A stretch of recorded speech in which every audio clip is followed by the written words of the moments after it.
forgotten how noisy this place could be. I'd forgotten many things about Sun Wui. As a little girl, this narrow inlet had seemed like a wide-open gulf, big enough to swallow the world. I'd forgotten the stench of fish on everything, every plank, every stone, the salt-sour taste in the air from shrimp drying on racks. And the mud, always the mud, black and squishy at water's edge, but scouring young fingers when they dug down for clams. Spreading inland, the mud turned coarse, pockmarked with stones and crab holes, but never dry enough to earn the name dirt, never letting go of whatever it sucked in. Boulders, driftwood, my father's stranded fishing junk. Nobody knew where he was, where he'd gone, or whether he was still alive. Nothing was left of him, my mother, or the family we'd once been, in this rotting carcass of a vessel. Not a strand of rope, not even a familiar stain on the deck. This hollow hulk that he'd traded my young life for had been abandoned by its spirits. The clam girl splashed through a pool in the mud, swinging her bucket, stooping to examine something that caught her eye.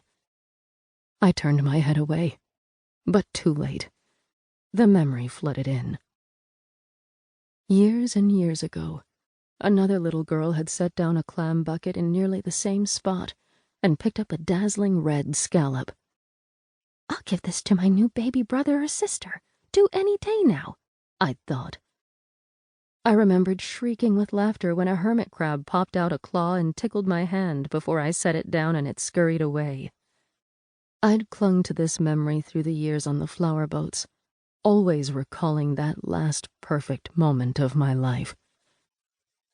Before. But I always stopped there, humming, shouting, anything to block out what came next, the blood across this very cabin's floor. No, I couldn't bear the thought, not even now. Everything suddenly went quiet, like the world holding its breath. No drumming, no birds, no breeze. The air weighed on my head. The shawl whipped off my shoulders. A rough hand seized my breast. His breath filled my ear. "Again." My revulsion was tempered by the thought of his purse. Another copper cash toward the cost of a proper boat. Something, for once, that was mine. "Need to pay 2 times, I said. "First one too quick." "Not my fault, dear." Composing my best working smile, I half turned to him as something caught my eye. A ship crept past the headland, a stout 3-masted creature of nearly black wood, sails tinted red by the setting sun.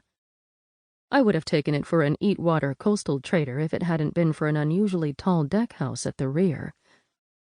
It swung into the inlet. I was stricken by its bulging, painted eyes. It didn't belong here. Local Guangzhou vessels rarely had eyes carved onto the bow, and Fukienese ones were round. But these were high and elongated, squinting like a tiger preparing to pounce. The coolie tugged my arm. "You hear me, you bitch? Said fine. Pay twice." 2 ships, now 3, all with tiger eyes. Other than that, they really were nothing more than tattered old junks. Whatever they'd come for didn't concern me, unless they sought the kind of refreshment I offered for cash. Meanwhile, I had an impatient customer to appease. This time he took more pleasure in making me earn my money than in the act itself. Skillful handwork was required to prime him into shape. Then he climbed on from behind and grunted and growled like a bull, in rhythm with the fisherman's drumming, his cue swinging past his shoulder into my face with every thrust. I made the necessary noises while picturing a treat for afterward. Slices of fresh roast pork, or a bowl of sweet bean curd, or maybe his tip would cover both. A sharp knock at the cabin door so startled me that I nearly bucked him off. He squealed in pain. to keep listening to this audiobook. I've left you a link in the description so you can do it, at no cost thanks to Audible's 30-day free trial.